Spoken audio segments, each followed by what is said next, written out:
Pour faire court, en fait, on a un organe central qui est un peu avec deux poumons, deux têtes. Il y a la partie plus stratégique qui est portée par une équipe qu'on appelle l'équipe vision, et la partie plus opérationnelle qui est portée par l'équipe mission. Voilà. L'équipe vision stratégique, elle se projette sur du moyen long terme. Elle ne rentre pas dans la cuisine du quotidien, de ce qu'il faut faire, des préparations, des célébrations, des temps, tout ça. Elle réfléchit sur le développement de la paroisse, les grandes options stratégiques, une embauche, un investissement important, une transformation des travaux du cœur, par exemple. Voilà, les grandes lignes qu'on essaye de voir ensemble. Et c'est tous les mois qu'on se retrouve en soirée. Il y a une équipe de 8 personnes, voilà, dont on est présent, on est membre. Et puis, il y a une deuxième équipe, du coup, très opérationnelle. Donc là, ce sont les permanents de la paroisse.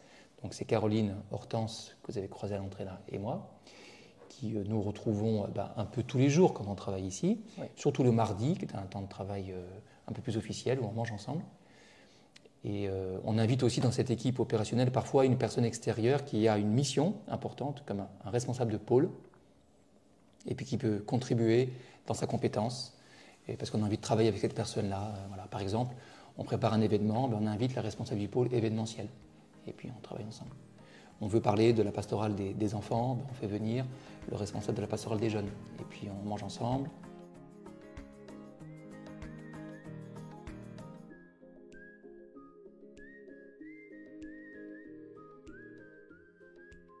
Le privilège de travailler aussi avec un ministère transversal dans le développement, en parallèle, ça me permet d'avoir du recul avec d'autres et puis de faire un peu le va-et-vient entre ce que vous faites. Hein.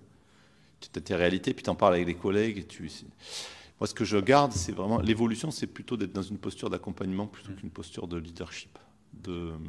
C'est-à-dire le leadership qui est dans l'incitation, la stimulation, le challenge, et aller rencontrer les gens, mais pas dans « suivez-moi », mais plutôt qu'est-ce que Dieu fait et comment on va faire fructifier ce qu'il est en train de faire. Et c'est comme ça qu'on accompagne les églises, notamment on a beaucoup d'églises qui n'ont pas de pasteur aujourd'hui. On essaie de les accompagner dans leur développement et justement d'accueillir ce que Dieu fait déjà, donc ce que chacun est capable de faire, en dépassant la posture qui est quand on aura un pasteur, enfin Dieu va revenir dans le village, quoi. Parce que c'est ça. Hein. On dit non, donnez-nous un pasteur. Et là tout ira bien, il va venir, il aura une vision, il va conduire l'église, ça va être Moïse, quoi. On dit non en fait. Et donc on travaille plus sur la culture aujourd'hui, accompagner les gens et puis essayer de diffuser cette idée que quelque part ça part d'eux, que Dieu il est avec eux dans leur vie. Qu'il y a des choses qui se passent, et qu'est-ce qui se passe, et comment on peut l'encourager, plutôt que de venir à l'église, on fait des super trucs.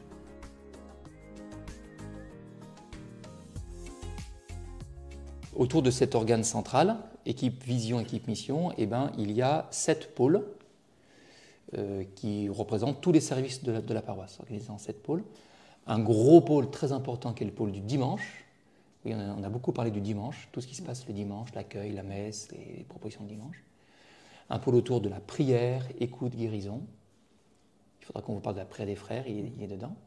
Un pôle autour de la croissance, avec les parcours alpha, parcours carême, parcours avant, parcours Pentecôte, parcours pour être baptisé, pour faire sa communion, la confirmation, etc. Mariage, bien sûr, baptême. Et puis un pôle autour des jeunes, donc les enfants, les ados, les jeunes étudiants, etc. Un pôle autour de la solidarité, tout ce qui est charité, caritatif. On sert une maraude tout le lundi soir pour 100 à 150 personnes à Place Carnot. Enfin, on accueille des familles migrantes, les personnes âgées, les funérailles, tout ça.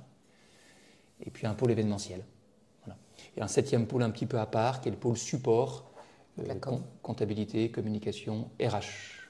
Comme on a beaucoup de serviteurs, on a dû s'organiser avec une équipe spécialisée dans ce qui est suivi des personnes.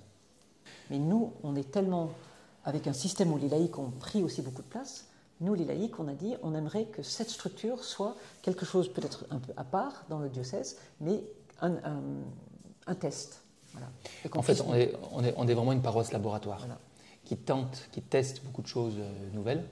Et notamment, on va très loin dans la collaboration, la co-responsabilité prêtre-laïque. Et c'est vrai que le droit de l'Église, ce qu'on appelle le droit canonique, il donne beaucoup de pouvoir au prêtre. Et le prêtre, il pourrait faire un peu ce qu'il veut, quoi. Et donc nous, on teste quelque chose un petit peu audacieux et on écrit une gouvernance qui associe plus prêtres et laïcs ensemble. Voilà. Et donc ça, on aimerait l'écrire, le présenter au diocèse, le faire valider. Comme ça, le prochain prêtre rentrerait dans cette commande faite par l'évêque en disant « Ah, je te donne à Sainte-Blandine, attention à Sainte-Blandine, on a validé une nouvelle manière de travailler ensemble. On te demandera vraiment de travailler avec les laïcs. »